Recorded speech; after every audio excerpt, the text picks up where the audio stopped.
You're still on In Tune on SAFM, South Africa's news and information leader, talking about how to prepare yourself for your first year of varsity and also dealing with the challenges that you may encounter along the way. An SMS here for you, Nola, that says, what happens if any, what interventions, if any, are in place for the 50 or 60% who couldn't make it, for the 50 or 40% who couldn't make it to that second year? Or is it kaput for them? So let's talk about those options again. I know we touched on it's not, you know, there is student support services that are available at the public and the private institutions. So they try and identify the weaker students or those that are struggling early on.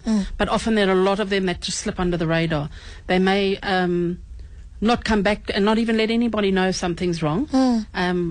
Or it could be financial issues, which really nobody can really do anything about if you just a person working at the institution. It's a much wider problem.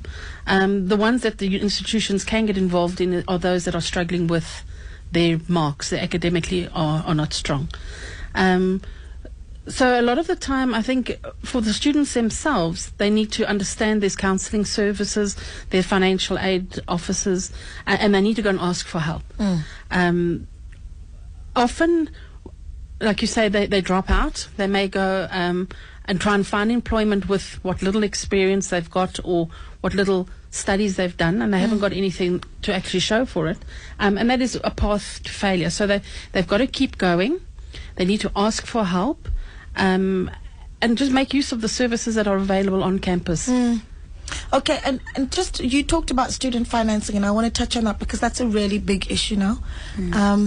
Some of the things that students need to be thinking about, perhaps you've got your funding for this year, but you need to secure it for next year as well. What is it that you need to know about your results for this year? Your results, you've got to work at your results. Funding, if you've got poor results, if you've been out partying or haven't concentrated, poor results, you're not going to get a repeat of your funding. So it's important to try and maintain an average above 60%. You know, 60% seems to be the cut-off point for most things, for bursaries, for scholarships, for job placements even, from going from a degree into an honours. They're always looking at a percentage of about 60% and above on average. Okay. Yeah. So 60%, but that's I mean, after you wouldn't have gotten away with that. You have to get 80. You have to get 80%, or above. Which is what I got on my first year, and then I got funding from NFVF. Yeah. Which was quite cool. Yeah. Okay, so and then how soon you need to start securing your funding, so applying, because people sometimes leave it to the last minute. I think it's an ongoing process.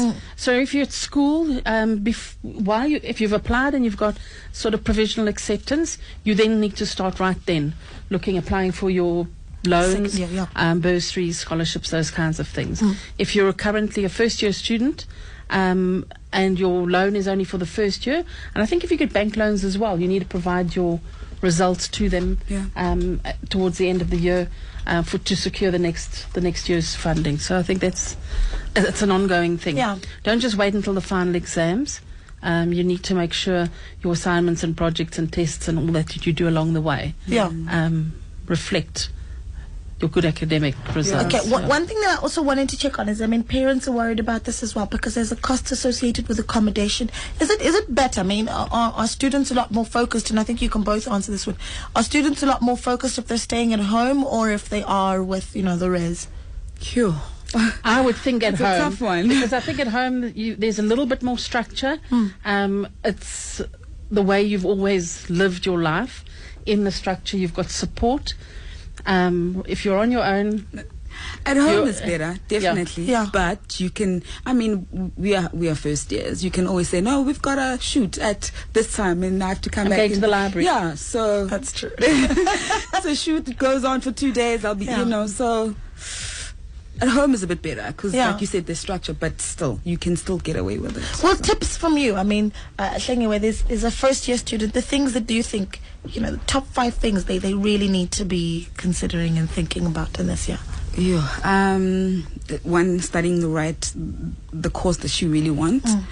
Two, being motivated enough to go through, even if you've got friends that are like, come, let's go out, and you have to study and you have to write the next day. You must have a backbone enough to say, guys, no, I have to study. My mom worked hard for this money. If your mom is paying for it or your dad is paying for it, you must have that backbone.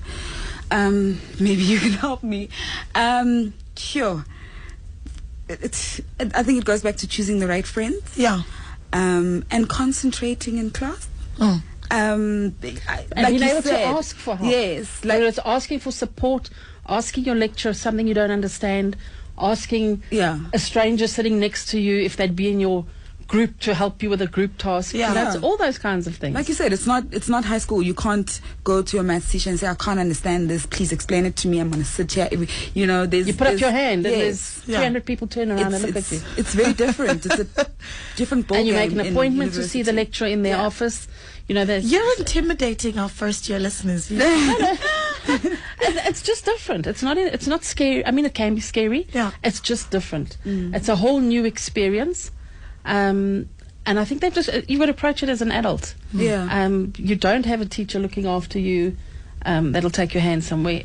It's sort of stand up for yourself, ask questions, and it's not ask in people class around only. you. And it's not in class only. It's outside as well. In the and it's courtyard. preparing you for life. Yeah. It's preparing you for life. That's so It's true. independence. Ladies, it's been such a pleasure chatting to you. Thank you so much for your time. Contact details for the Independent Institute of Education? Well, they can go to our website, www.rre.ac.za. Okay. And they can find all the details there about courses we offer, the different colleges and that are associated with the RIE, qualifications, all of that kind of stuff is there. Okay. We're on Facebook, we're on Twitter, all of that. Very easy. And of course, Slingiwe, I mean, she was here telling us about how she dropped out of first year because she was pregnant, and then she went back and eventually got her degree. And she is a success story because today she is account manager at Eclipse PR and working with clients and brands like Coca-Cola. Yes. So congratulations. Thank you so much. Thank you. So good to have you ladies in studio. This was so much fun. Thank you so much.